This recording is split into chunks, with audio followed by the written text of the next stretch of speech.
Hello, and welcome to Darth Dragon Does Math. This is my dragon.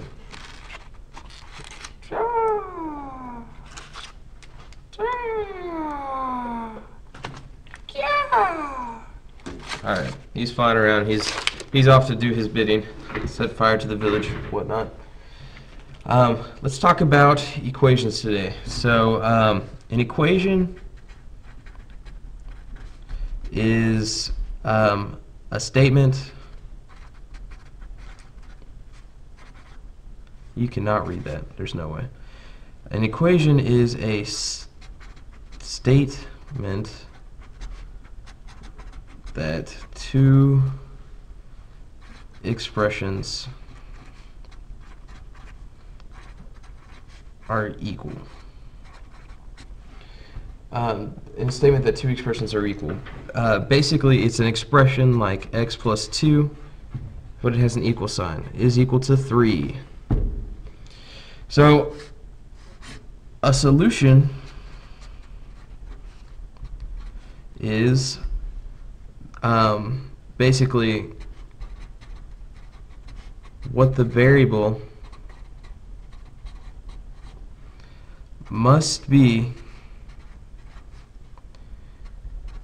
in order to make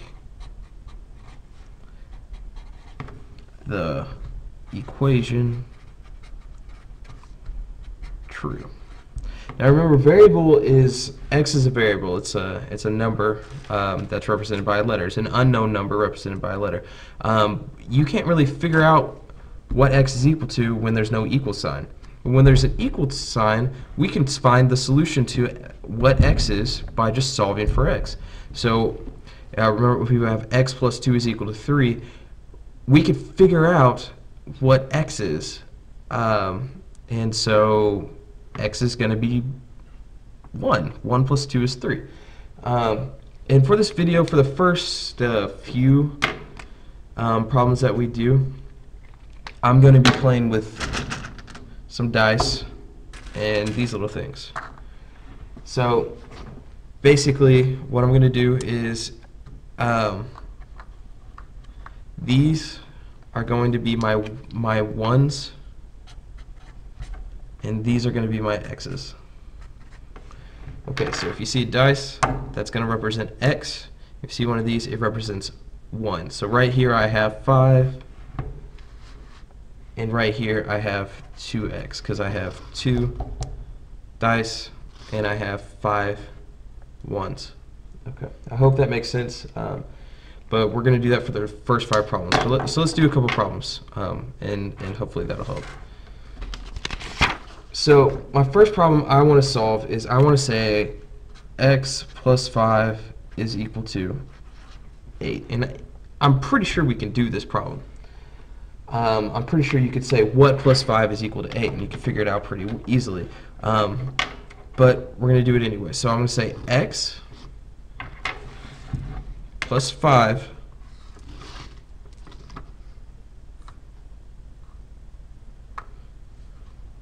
is equal to 8. And this is going to take a minute. 5, 6, 7, 8. Okay. So to solve what x is equal to, I have 1x, I have 5 on this side of the equal sign, and I have 8 over here. Now to figure out what x is, I want to get x alone. And remember, it's equal. So these right now are the exact same thing. Now if I wanted to change something, say if I wanted to take away 1 here to try to get x alone, which is going to always be our destination. The solution is what x is, and the only way to find it is when we get x is equal to something. So if I take 1 away from this, it's like a scale. This side isn't equal anymore, so I have to take 1 away from it as well. So I took 1 away from both. If I take 1 away from another one, I have to take another 1 away. And I'm going to keep doing that 5 times. So take a third one away, take a fourth one away, take a fifth one away. And now I have x alone. X is equal to 3 ones. So the solution to this problem is x is equal to 3, which is pretty simple to check. You can say, okay, let's evaluate this for 3. When x is equal to 3, does it equal 8? 3 plus 5 is 8. Yes, it does. And that's what we're doing. Basically, and mathematically, without the pictures, you would say x plus 5 is equal to 8. I want to subtract 5 from both sides, because whatever we do to one side, we do to both. Now, x minus nothing is x. 5 minus 5 goes away. And 8 minus 5 is equal to 3, and the problem is done. It's important to do this because eventually we're going to get a lot more complicated. So even though we could probably have done this one in our head, it gets more complicated. So let's do another example.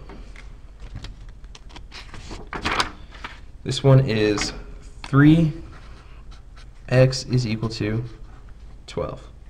3x is equal to 12. So I got my 3 x's, and this is equal to 12. So 1, 2, 3, 4, 5, 6, 7, 8, 9, 10, 11, 12. Now this one has a different problem. There's nothing, I can't subtract anything right here, because remember x, notice this is different for a reason, because this doesn't equal this. One of these doesn't equal that. They're different. So I'm going to have to do something else. So what instead I'm going to do is I'm going to break them up into 3 different pieces. So I'm going to, or 3 different groups. So I'm going to take all my 12 and I'm going to give 1 to the top group, 1 to the middle group, 1 to the bottom group. And I'm just going to keep doing that until I've run out of pieces.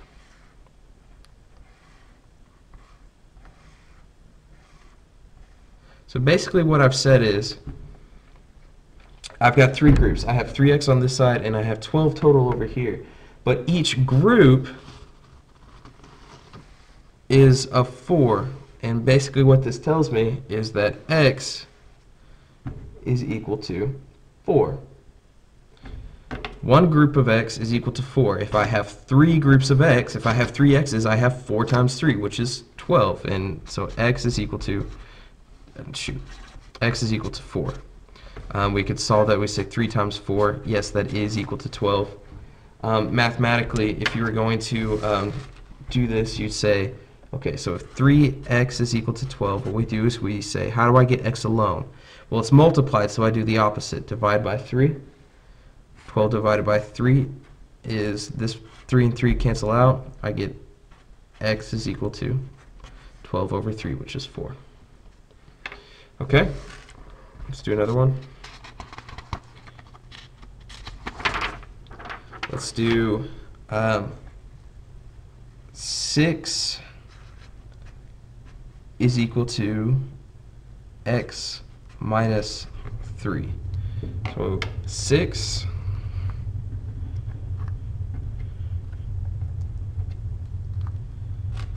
that's 6 equal to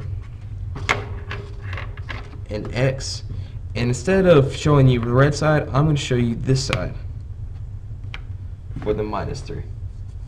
So 6 is equal to x minus 3. Okay, so now we still want to get x alone, but I have a negative 3. So when I have a negative 3, the only way to get rid of it is to add to it. Basically, negative 1 plus 1 would cancel out. So if I add 1 here, I have to add 1 over here. So I've added 1 to each side. This 1 will cancel out, and this one goes into my pile. Add another 1 to both sides. These would cancel out, but this one combines. Add another 1. These 2 would cancel out. These would combine. So now what I have is I have 1x is equal to 1, 2, 3, 4, 5, 6, 7, 8, 9 ones. So x is equal to 9. Mathematically, to do this, you say 6 is equal to x minus 3.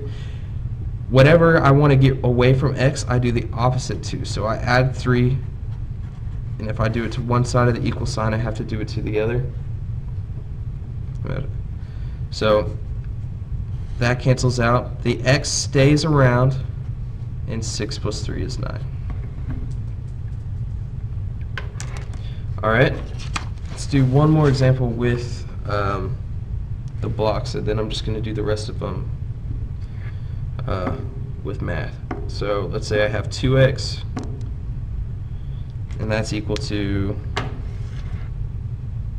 1, 2, 3, 4, 5, 6, 7, 8, 9, 10, 11, 12. 2x is equal to 12. So basically, 2 times what is 12? And a lot of us already know this, but I'm going to break them up into 2 groups. So I have 6 down here, and I have 6 up here. So 1x is equal to 6. So that was 2x equal to 12. We can break up these 12 pieces into 2 groups, or we could just say 2x divided by 2 is equal to 12 divided by 2. 2's cancel out. X is equal to 12 over 2, which is 6. Okay, I'm done with the blocks. I hope visually they helped you out a little bit, but the rest of us is just going to do math to save us a little bit of time. So let's do x plus 6 is equal to 9. We say subtract 6, subtract 6. You have to do it on both sides of the equal sign, just to make sure that this stays even. So x is equal to 3. Another way to think about that, x plus 6 is equal to 9. What plus 6 is equal to 9? Okay, so just start adding to 6 till you get to 9. Plus 1 is 7, plus 2 is 8, plus 3 is 9, so x must equal 3. Let's do y divided by 3 is equal to 4. Well, here's a little backwards. We say, okay, we have y divided by 3 is equal to 4.